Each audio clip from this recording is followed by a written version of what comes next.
말씀 통해서 여러분과 좀 말씀 나누기를 원하는데 우리가 오늘 다 읽지 못했습니다. 사실 이 이야기를 다 좀 이해하려면 25장 처음부터 좀 저희가 좀 살펴보아야 하는데요. 오늘 이야기는 지금까지 소개되지 않았던 한 부부가 등장하죠. 유다의 마온이라는 성읍에 살고 있는 부부인데 나발과 아비가일이라는 사람입니다. 근데 나발이라고 하는 이 남편인 나발을 성경은 이렇게 소개해요. 2절에 보니까 심히 부하여라고 소개를 합니다. 이것을 원문으로 보면 매우 큰 사람이다라는 뜻인데 이 말은 그냥 재산이 많다, 재산이 크다라는 그런 개념도 있지만 그런 부유함의 의미도 있지만 그 지역사회 유다의 마온이라는 성읍에서 상당히 영향력을 끼치는 사람이다라는 그런 의미입니다.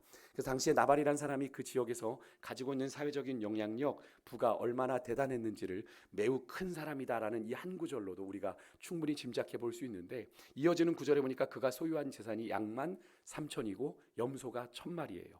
그 땅이 비옥하지 않은 광야에서 그런 엄청난 규모의 농사를 지었다고 하는 것은 이 나발이라고 하는 사람이 그 땅에서 참 남다른 복을 받은 사람이다라고 얘기할 수 있겠는데 하지만 그런 나발의 이름의 뜻이 그의 그런 삶에는 좀 어울리지가 않아요. 그 뜻의 이름이 뭐냐면 나발이란 이름의 뜻이 바보, 멍충이에요. 이 부모가 이런 의미로 이 아들의 이름을 지었을까? 혹시 본명이 아니라 별명인가 싶기도 한데 어쨌든 이런 이 나발이라고 하는 이름의 뜻이 이 사람을 좀 긍정적으로 바라보게 하기보다는 뭐가 문제가 있구나. 그래서 그의 이름의 뜻이 바보, 멍충인가 보다라고 이렇게 생각을 할 수밖에 없는 그런 의미의 이름을 가지고 있습니다. 반면에 3절에 보면 그의 아내는 아주 긍정적으로 표현이 되는데 아비가일, 이름의 뜻은 나의 아버지가 기뻐했다라는 뜻입니다. 그를 가리켜 성경은 총명하고 용모가 아름다웠다라고 이야기를 합니다. 반면에 그의 남편은 아주 완고하고 행실이 악했다라고 소개를 하는데 이 두 사람과 다윗의 만남이 오늘 이야기의 스토리입니다. 4절에 보면 다윗이 그런 지역에 유지라 할 수 있는 나발이 양털을 깎는다는 소식을 광야에서 듣게 됩니다. 앞에서도 봤지만 양이 3,000마리니까 그 양의 털을 깎는 일 아마 그 지역에는 축제였을 겁니다. 그렇게 축제로 양털을 깎는 일을 지역이 했다고 하는데요. 그래서 사실 광야에서 사울을 피해 다니는 다윗 일행이 항상 음식이나 이런 것들 보급 물품이 늘 부족했겠죠. 그것이 절실했기 때문에 이 양털 축제를 열어서 음식물이 어디 축제가 열리면 음식 하나 먹는 거는 좀 풍성하지 않습니까? 그런 나발의 집으로 이 다윗이 10명의 소년을 보내게 됩니다. 그래서 소년이라고 표현되어 있지만 그 밑에 부하들을 보낸 거겠죠. 먼저는 아주 다윗이 구체적으로 이 소년들에게 당부를 해요. 다윗의 이름으로 나발에게 문안해라. 누가 보낸 자인지를 먼저 밝히고 나발의 집과 모든 소유에 먼저 평강을 빌어라. 그리고 이 양털 깎는 축제를 하게 된 데에는 우리도 당신의 재산을 이렇게 지켜준 그런 공이 한 몫이 있음을 좀 이야기하고 축제를 벌이는 좋은 날에 우리가 찾아왔으니 음식을 좀 달라고 이야기해라. 이렇게 당부를 하게 됩니다. 그러면서 다윗이 8절에 보니까 아주 예를 갖춰요. 그래도 왕이 될 사람인데 자기 부하와 자기를 나발에게 뭐라고 소개하냐면 당신의 종들과 내 아들 다윗이라고 이렇게 부릅니다. 그러니까 나발을 높인 거죠. 다윗이 상당히 높여서 존경하면서 그에게 부탁을 하는 거예요. 나발을 최대한 존중하는 모습인데 사실 나발이 이 다윗과 같은 지파 소속입니다. 나발이 갈렙 족속이거든요. 갈렙은 우리가 민수기를 통해서 여러분 지금 묵상하고 계시지만 갈렙이 정탐꾼에서 어디 지파 소속의 대표로 나왔습니까? 유다 지파 소속으로 나왔죠. 그러니까 다윗도 유다 지파, 갈렙도 유다 지파. 그러니까 다윗은 그렇게 나발이 자기 지파의 좀 윗사람으로 유대감을 좀 조성해 보려고 그렇게 자신의 아들, 당신의 아들 다윗이다라고 이야기를 했던 것 같아요. 아마 우리나라 사람들도 종종 이제 뭐 젊은 사람들은 아니지만 어르신들은 만나면 처음에 뭘 물어봅니까? 본이 어디요? 그죠? 고향이 어디입니까? 라고 물어보지 않습니까? 그래서 이제 고향이 같으면 벌써 마음이 확 열려지잖아요. 그죠? 그런 것처럼 처음 만난 분들과 그런 친밀감을 형성하는 그런 맥락, 오늘 다윗도 아마 그런 맥락이었다라고 볼 수 있겠습니다. 이런 다윗의 모습에서 다윗은 나발에 대해서 자신이 할 수 있는 최선의 존중, 배려를 담아서 도움을 요청했던 거예요. 가서 사실은 뭐 내가 당신들 양 지켜줬으니까 내 몫을 내놔라고 얘기할 수 있었지만 다윗은 그렇게 무례하게 하지 않았습니다. 나발에게 사람을 보내서 그렇게 정중하게 반응을 했는데 이런 다윗에 비해서 나발의 반응이 아주 의외로 나타납니다. 10절에 보니까 이런 말을 해요. 다윗은 누구며 이새의 아들은 누구냐? 가서 이제 다윗의 부하들이 가서 얘기했는데 딱 첫 마디가 그거예요. 다윗이 누구고 이세 아들이 누구냐. 그래서 정말 몰라서 그런가 나발이 다윗이 누구인지 몰라서 그런가 봤더니 10절에 보니까 뒤에 이런 표현을 덧붙여요. 요즘에 각기 주인에게서 억지로 떠나는 종이 많다고 하더니 그놈이냐라는 뜻이에요. 어떤 말인지 느껴지십니까? 이 말은 다윗이 자신의 주인인 사울을 뒤통수 치고 억지로 떠난 놈이 있다는데 그게 다윗이냐 이런 뜻입니다. 얼마나 지금 조롱하고 비아냥거리며 지금 하고 있는 거죠. 이 말은 나발이 다윗과 사울의 관계를 이미 알고 있다라는 것으로 우리가 볼 수 있죠. 다윗에게는 상당히 부정적인 뉘앙스를 보이고 있는 겁니다. 그리고 나발은 지금 어디에 서 있는 거예요? 사울과 다윗 사이에서 사울 편에 지금 서 있음을 은연중에 드러내는 거죠. 그러니까 11절에 나발은 그들에게 음식 주기를 거절하면서 다윗 일행을 이렇게 표현합니다. 어디서 왔는지도 알지 못하는 자들. 이걸 좀 격하게 표현하면 우리나라 말로 좀 나쁘게 표현하면 뭡니까? 근본도 모르는 놈들이라는 좀 격한 표현. 그러니까 거의 죄송합니다. 불황자나 광야에서 막 떠돌고 있으니까 거지 취급을 한 거예요. 다윗 일행들을. 정말 뭐 왜 그런지 사실 나발도 알았을 텐데 그렇게 무시를 하는 겁니다. 이 소식을 들은 다윗이 화가 났고요. 그 즉시로 600명의 이 휘하에 있는 사람들 중에 400명의 군사를 데리고 나발을 치러 올라가게 됩니다. 그러자 나발의 하인 가운데 하나가 나발의 아내인 아비가일에게 가서 이 나발이 한 행동을 다 전대요. 아마 아비가일이 몰랐던 것 같습니다. 14절에 보니까 주인이 다윗이 보낸 전령들을 그렇게 모욕해서 보냈습니다. 사모님 이렇게 이야기합니다. 하인들이 보기에도 나발의 행동이 그렇게 모욕적으로 보였다는 거죠. 하인들이 보고한 거니까 다윗의 전령들을 아주 모욕을 줘서 보냈습니다. 그러면서 하인은 아비가일에게 이렇게 말합니다. 그들이 들에서 다윗 일행이 우리를 지켜줘서 우리가 다치거나 양들을 잃는 거 없이 지금까지 양을 잘 지킬 수 있었습니다. 라고 이 하인이 보고를 해요. 그러니까 16절에 이런 표현을 씁니다. 다윗 일행이 나발의 양들에게 밤낮으로 담이 되어 주었다. 그러니까 보호막이 되어 주어서 그 많은 3천의 말이나 되는 그 양들을 잃어버리지 않고 잘 보호하면서 지금까지 지킬 수 있었다라는 거죠. 이 사실을 미루어 봤을 때 다윗이 나발에게 지금 이 양털 축제를 맞아서 음식이나 이런 보급품을 요구하는 것이 전혀 무리한 요구가 아니고요. 오히려 당연한 것처럼 보이는데 나발은 그런 다윗 일행을 무엇으로 취급했어요? 거지와 불황자, 떠도는 그런 방랑자 취급을 하며 그렇게 모욕을 한 거죠. 이 하인은 아비가일에게 이 상황을 어떻게 수습할지 사모님 서둘러 생각해야 됩니다. 이렇게 이야기하면서 하인이 정말 지혜로워요. 다윗이 나발의 집을 치기로 이미 결정했습니다. 라고 이야기까지 전해요. 그러면서 하인은 이 주인 나발이 불량해서 더불어 말할 수 없기에 내가 지금 당신에게 온 겁니다. 그러니까 하인들이 볼 때도 이 나발이라는 인물은 불량해. 원문으로 보면 말이 통하지 않는 고집불통이에요. 저희 하인들의 이야기는 듣지 않는 아주 그런 주인이기 때문에 이거 나발에게 얘기해봤자 소용없으니까 그냥 지금 아비가일을 찾아와서 얘기를 하는 거예요. 참 이 하인이 지혜롭지 않습니까? 참 지혜로운 하인인 것 같아요. 상황을 읽는 능력도 탁월하고 자기가 모시는 주인에 대한 이해도 아주 충분하고 그래서 그 상황에서 이 문제를 해결하려면 누구에게 찾아가야 되는지도 잘 알고 있는 아주 탁월하게 선택하는 이 하인의 모습이 저는 참 범상치 않아 보입니다. 사실 이 하인이 아니었으면 사실 나발의 집은 그냥 이대로 다윗에게 그냥 다 멸절당할 수밖에 없는 그런 상황인데 지금 지혜로운 하인 이 한 사람으로 인해서 아비가일이 지금 일어났던 상황을 다 알게 됐고 그런 아비가일의 순발력 있는 조치로 나발의 집안이 아주 위기를 모면하게 되는 것을 우리가 보게 되는데 여기에 등장하는 무명의 하인 그에게는 위기를 막을 근본적인 능력은 없었어요. 그렇지만 그 당면한 위기를 해결할 사람이 누구인지는 정확하게 알고 찾아갈 수 있는 그런 지혜가 있었다라는 걸 우리가 확인해 볼 수 있는 건데 그래서 이 불량한 고집불통인 나발이 아닌 아비가일을 찾아간 거잖아요. 참 지혜로운 선택을 했는데 저는 이 하인의 모습을 보면서 우리가 여러분 한 분 한 분이 좀 여러분이 속한 공동체 뭐 교회든 가정이든 일터든 이런 좀 지혜로운 사람이 될 수 있었으면 좋겠다. 어떤 문제를 해결하는 일에 참 지혜롭게 판단해서 그 문제들을 해결하는 그런 사람들이 되실 수 있었으면 좋겠다. 자칫 우린 그럴 수 있잖아요. 내가 속한 어떤 사회 작은 공동체 안에서 뭐 나는 그냥 작은 뭐 그냥 일꾼인데 뭐 직원인데 뭐 약간 뭐 부품이나 소모품에 그냥 불과하고 내 할 일이나 하면 되지라고 생각하면서 우리가 여러 가지 관계에 소홀하고 좀 무심할 수도 있잖아요. 나 괜히 엮이기 싫어. 요즘 뭐 그냥 뭐 복잡한데 그냥 내 할 일이나 하고 말지.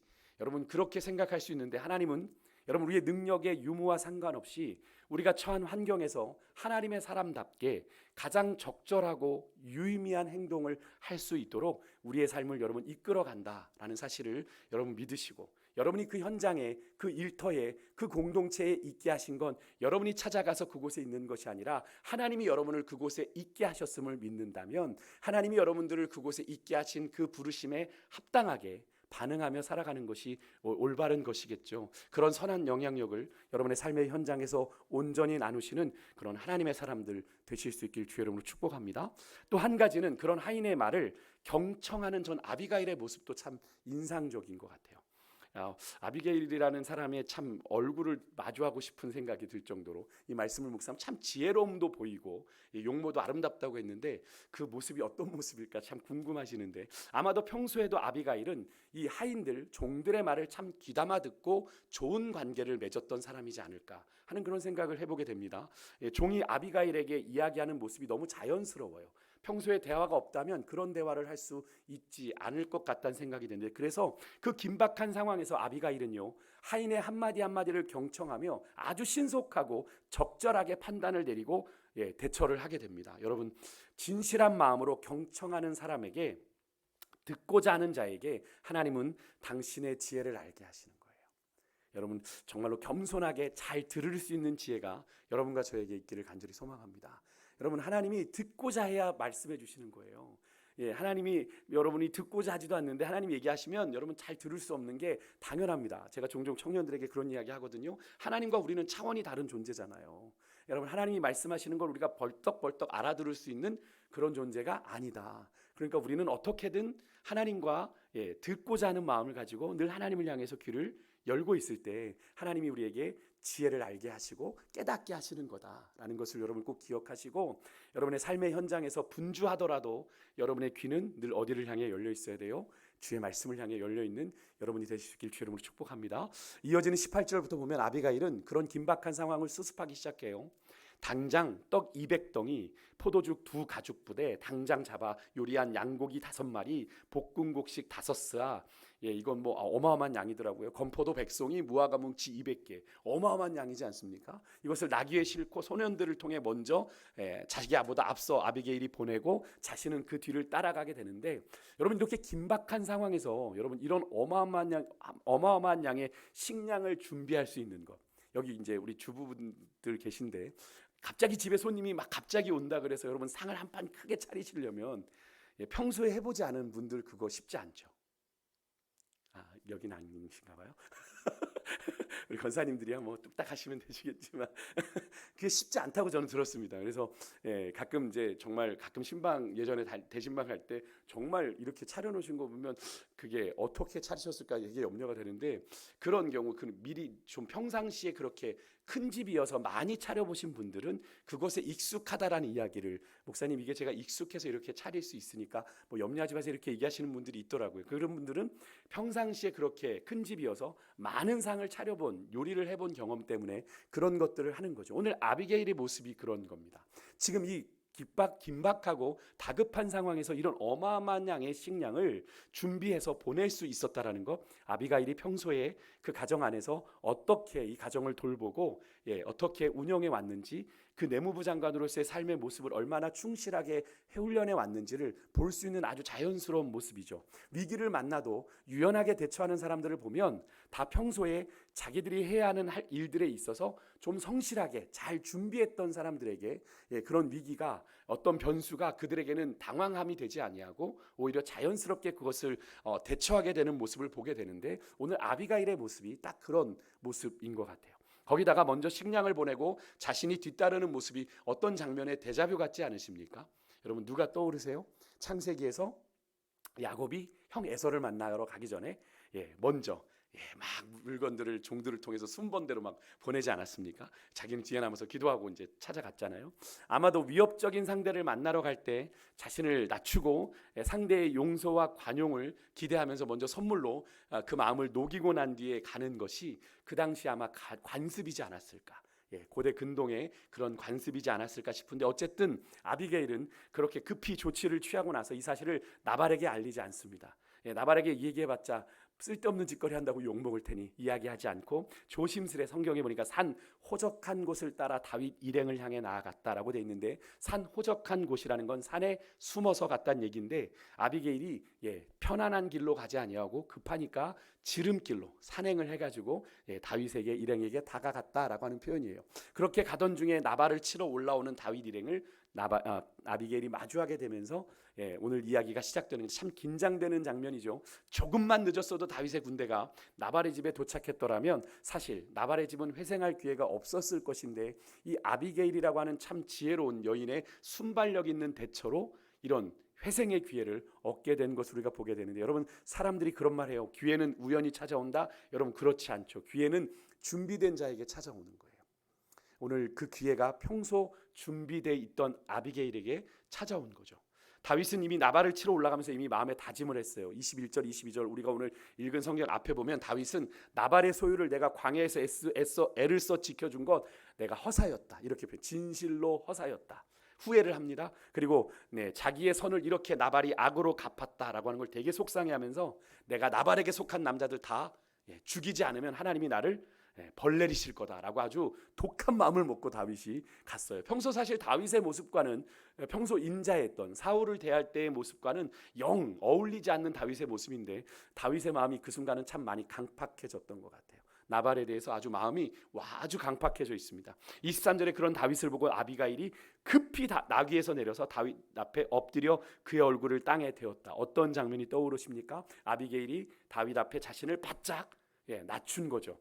조금의 망설임도 없는 그런 아비가일, 다윗을 향해 최고의 예를 갖추고 있는 겁니다. 여기서 얼굴을 땅에 댔다는 건 상대방을 높일 수 있는 한 최고로 높이고 자신은 가장 바닥까지 낮추는 그런 행동이죠. 그러면서 아비가일은 다윗을 향해 뭐라고 부르냐면 내 주라고 부릅니다. 우리가 읽으면서 말씀이 좀 계속 내 주라고 하니까 주님을 얘기하는 거야, 이런 생각이 드는데, 다윗을 주라고 불렀어요. 아주 높여 불렀고 자신은 종이라고 말하며 말을 이어갑니다. 아비가일은 몸으로, 자신의 행동으로, 또 말로 다윗을 향해서 아주 극진한 마음을 표현하는 거예요. 지금 나발의, 자기 남편의 도발로 인해서 아주 상처가 깊게 남은 이 다윗의 자존심을 어떻게 해요? 아비가일이 만나자마자 세워주는 거죠. 어떻게든 대화의 물꼬를 열어보려고 하는 이 아비가일이라고 하는 여인의 아주 지혜로운 처신을 우리가 이 이야기 속에서 발견하게 되는 겁니다. 이런 아비가일의 모습은 누군가를 설득하려고 할 때 아주 전형적인 모습이죠. 누군가를 설득하는 일의 첫 번째 시작은 뭡니까? 그 사람의 마음을 진심으로 헤아려주고 배려하는 데서 말이 시작이 되잖아요. 그래서 그걸 가지고 상담에서는 레포를 형성한다, 친밀감을 형성한다라고 이야기를 하는데, 그것이 없으면 사실 설득이 되지 않는 거거든요. 아비가일은요, 다윗을 그렇게 주라고 부르면서 나발의 죄를 나에게 돌리십시오, 종된, 그리고 내 말을 좀 들어주십시오라고 이야기를 하면서 25절에 보니까 자신의 남편을 이렇게 이야기합니다. 나발 이름의 뜻을 그 이름 앞에 붙여요. 25절 보세요. 불량한 사람 나발. 나발이 아까 바보 멍청인데, 나발의 뜻에 또 고집쟁이, 불량한, 이런 뜻이 또 있어요. 그러니까 그 뜻을 앞에다 붙인 거예요, 아비게일이. 그러면서 불량한 사람 나발을 개의치 마시고 그의 이름이 그에게 적당하다. 뭐에게요? 그의 이름이 딱 어울리지 않아요? 바보 멍충이. 이렇게 얘기를 하고 있는 거예요, 자기 남편을. 한 번 더 나발의 이름에 또 다른 의미인 미련한 자라고 하는 것을 또 덧붙이면서, 나발은 당신 왕께서 그렇게 손에 피를 묻혀 복수할 가치도 없는 대상입니다 라고 최대한 자기의 남편이, 지금 다윗의 마음을 생채기 냈잖아요. 지금 나발은 다윗에게 죽일 놈이에요. 죄송함, 이렇게 표현을 좀 과격하면 좀 그렇습니다만, 정말 이렇게 찢어 죽여도 시원치 않은 그런 존재란 말입니다. 그런 나발을 최대한 깎아내려야 다윗의 마음이 위로되지 않겠어요? 그러면서 자연스럽게 아비가일은 다윗이 보낸 그 소년들 저는 만나지 못했습니다 라고 이야기를 합니다. 이렇게 생각이 들 수 있어요. 아비게일이 그래도 나발이 내 남편인데 어떻게 저렇게 비하할 수 있는가 싶지만, 아비게일이 그렇게 말한 의도는 남편 나발을 비하하려는 의도가 아니죠. 예, 다윗이 지금 나발에 대한 분노가 극에 차 있으니까 그 나발에 대한 분노를 공감하면서 자신의 그런 남편을 보필해야 할 사람인 나에게 책임이 있습니다. 그 사람은 아닙니다. 예, 그녀는 그렇게 자신이 그 소년들을 만났다면 이런 일이 일어나지 않았을 텐데 죄송합니다라는 이야기를 하는 거예요. 그리고 27절에 아비가일은요, 자신이 가져온 예물을 다윗에게 바치며 다윗을 이렇게 축복해요. 예, 분명히 나발은 어디 편에 서 있다고 그랬어요? 사울 편에 서 있는 걸 입장을 밝혔는데 아비가일은 이렇게 표현합니다. 28절부터 보면 살아계신 하나님께서 다윗의 집을 든든히 세워주실 겁니다. 다윗의 왕조가 하나님의 뜻 가운데 온전하게 세워질 겁니다. 아비게일은 알았던 거예요.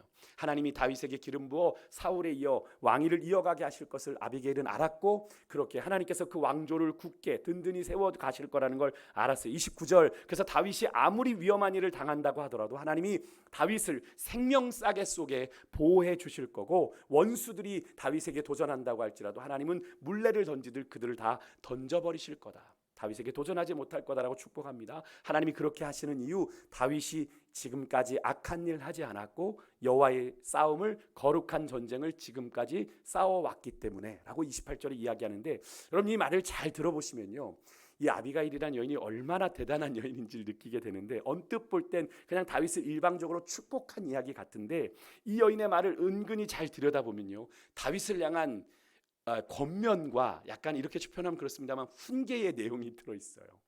여러분 이런 말입니다. 다윗은 하나님의 기름 부음 받은 종이기에 하나님의 대적과의 싸움에 집중해야지, 당신의 그 사사로운 분노 때문에, 어쨌든 나발이 자기를 그렇게 했지만 다윗이 왕이 되면 누구 백성입니까? 자기 백성이잖아요. 자기 백성과 싸워서는 안 되는 거 아닙니까, 왕이시여? 라는 이야기를 그 이야기 속에 담고 있는 겁니다. 이 아비가일이라는 여인이 정말 보통이 아닌 여인이에요. 정리하면 표면적으로는 아비가일은 다윗을 향해 축복의 말을 하고 있지만 그 이면에는 하나님이 다윗을 명실상부 이스라엘 왕으로 세우실 때에 당신이, 여기 나오잖아요, 과거에 무죄한 피를 흘렸다거나, 그죠? 예, 뭐 자기 백성에게 사적인 감정으로 보복했다는 말, 그런 구설수 들리면 안 되지 않겠느냐라고 하는 이야기를 합니다. 그죠? 여러분 여기 친히 복수할 걸 막았다라고 얘기하는 다윗의 표현이, 그걸 다윗이 알아들었다는 거죠. 다윗이 알아들었다는 거. 이 31절에 보면 내 주께서 무죄한 피를 흘리셨다든지 내 주께서 친히 보복하셨다든지 함으로 말미암아 슬퍼하실 것도 없고 내 주의 마음에 걸리는 것도 없으시리니, 이렇게 이야기를 합니다. 그러니까 이 아비게일이란 여인이 아주 대단한 여인이에요. 은근히 그렇게 다윗을 책망하며 다윗이 정신이 번쩍 들게 만드는 겁니다. 아, 내가 지금 이렇게 사사로운 감정으로 반응하면 안 되는 거지. 그래서 이 여인이 참 범상치 않아. 하인들의 말을 경청하는 모습도 그렇고 그 긴박한 상황을 수습하는 능력이며, 다윗과의 만남에서 다윗의 진심을 헤아리면서도 다윗이 이스라엘 왕으로 가져야 될 본연의 모습을 은근히 드러내 보여주면서 이래야 되는 것 아닙니까? 라고 이야기하는 것이 참 인상적인데요. 그래서 다윗이 뒤에 38절 39절에 나발이 하나님께서 쳐서 죽어요. 열흘 만에. 그 아비가일을 당장 자기 아내로 삼은 이유가 바로 여기에 있지 않을까. 이 여인의 지혜로움, 이 여인의 범상치 않은 면을 보고 아내를 삼은 것이 아닐까 싶은데, 32절에 보면 다윗은요, 그런 아비가일의 말을 듣고 그런 아비가일을 만나게 하신 하나님께 감사하며 찬송합니다. 그리고 사실 이 아비가일과 다윗이 만난 건 하나님의 섭리죠. 그렇지 않습니까? 사실 아비가일이 조금이라도 늦었다면 나발의 가문이 멸망당하는 게 물론이고 다윗 인생에도 아마 큰 오점이 남게 되겠죠. 아무리 나발이 다윗의 선을 악으로 갚았다고 하는 명분은 있지만, 그래도 다윗이 지금 왕이 되면 나발은 자기 백성입니다. 그죠? 어떻게든 지키고 보호해줘야 되는 자기 백성인데, 그런 이유로 그 가문의 남자들을 다 씨를 말려 죽여버렸다면 아마도 왕위에 오르기 전에 다윗에게 아마 치명적인 오점이 남아 그 소문이 아마 모든 민족들 가운데 퍼졌을 거예요. 이스라엘 안에. 그죠? 이 사람은 유다 마온의 유력한 자였으니까 말입니다. 그런 자가 죽었대. 왜? 다윗이 죽였대. 남자들을 다 씨를 말렸대. 야, 왕이 될 다윗이 그럴 수 있어? 치명적인 오점이 되는 거죠. 하나님께서는 아비가일을 통해 그런 다윗을 진정시키신 거예요. 여러분 마찬가지로 하나님은 이렇게 당신의 놀라운 섭리로 여러분과 저의 인생을 이끌어가고 계시고, 여러분 우리의 사명을 이끌어가고 계심을 여러분 믿으시길 바라요. 우리 인생의 크고 작은 만남이 여러분 우연입니까? 아니죠. 하나님의 섭리 안에 있으심을 여러분 믿으십니까? 그렇다면 그 안에서 하나님의 뜻을 찾고 하나님의 메시지를 잘 발견할 수 있는 오늘 아비가일이 보였던 그런 믿음의 분별력 그리고 믿음의 지혜가 정말로 우리에게 있어서 정말로 하나님이 그 상황 속에서 그 만남 가운데서 우리를 어떻게 인도하시는지 그 인도하심 가운데 순종할 수 있는 그런 하나님의 사람들이 되실 수 있길 주의 이름으로 축복합니다. 다윗은요 그런 아비가일에게 평안히 돌아가라고 하면서 그녀의 요청을 들어줍니다. 결국 아비가일의 지혜로운 말과 행동이 나발로 인해 잔뜩 화가 난 다윗의 마음을 누그러뜨렸어요. 잠언 15장 1절에 보면 이런 말씀인데 우리 같이 한번 좀 읽어볼까요? 같이 읽겠습니다. 시작. 유순한 대답은 분노를 쉬게 해도 과격한 말은 노를 격동하느니라. 잠언 25장 11절이요. 한 번 더 읽겠습니다. 시작. 경우에 합당한 말은 새긴 은장반의 금사과니라. 아멘. 오늘 본문에 아비가일의 말이 딱 이런 말이죠. 유순한 대답 그리고 은쟁반의 금사과 같은 경우에 합당한 말을 통해서 아비가일은 진심으로 다윗의 마음을 이해하고 공감했고 경우에 합당한 말 유순한 대답으로 다윗의 마음을 설득해서 다윗의 마음을 움직였습니다.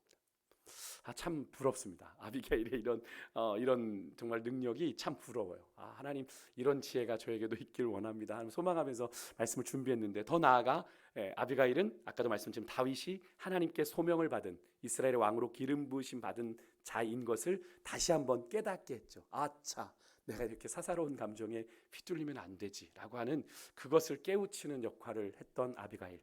여러분 우리 역시 하나님이 주시는 이 말의 지혜와 겸손으로 여러분 다른 이들의 하나님의 부르신 소명을 일깨울 수 있는 그런 하나님의 선한 도구가 되실 수 있길 주의 이름으로 축복합니다. 여러분에게 주신 입술의 권세가 얼마나 큰지 아시죠? 우리가 민수기 말씀을 요즘 묵상하면서 내가 내 귀에 들린 대로 내가 너희들에게 시행해 주겠다 라고 하신 그 말씀을 우리가 다시 한번 이번 주 가운데 묵상하지 않았습니까? 여러분 우리가 입술의 권세를 통해 누군가를 정죄하고 판단하기보단 오늘 이 시대에 이 모양 저 모양으로 상처받은 그런 영혼들의 상한 마음을 어루만지고 보듬고 살리는 은혜가 정말 여러분과 저의 삶에 있기를 원합니다. 우리가 많이 부족하잖아요. 그래서 감정대로 격하게 반응하게 되고 또 내 기분대로 내가 어떤 입장에 있는지도 생각하지 않고 그렇게 말을 내뱉어 누군가에게 상처를 줄 때가 참 많이 있는 것을 깨닫게 되는데 여러분 말의 지혜가 우리 믿음의 사람들은 함부로 말을 내뱉어서는 안 되는 그런 존재들 하나님께서 내 귀에 들린 대로 내게 들렸다라고 하시는 말씀이 유난히 이번 주에는 민수기 말씀에 참 많았는데 그것이 이스라엘 백성들에게만 적용되는 이야기이겠습니까? 우리에게도 적용되는 이야기겠죠. 박 목사 내가 네가 하는 이야기 들었거든 이렇게 얘기하시면 할 말이 없잖아요. 그렇죠. 우리가 어떤 말이든 우리 안에 솟구쳐 오를 때 혀 깨물고 하나님 나쁜 이야기 하지 않고 정말 하나님 좋은 이야기들을 우리가 선포하면서 하나님의 뜻을 이루어가는 그런 도구로 여러분과 제가 하나님 앞에 그렇게 쓰임받는 인생들 되실 수 있기를 주의 이름으로 축복합니다. 우리 시간에 찬송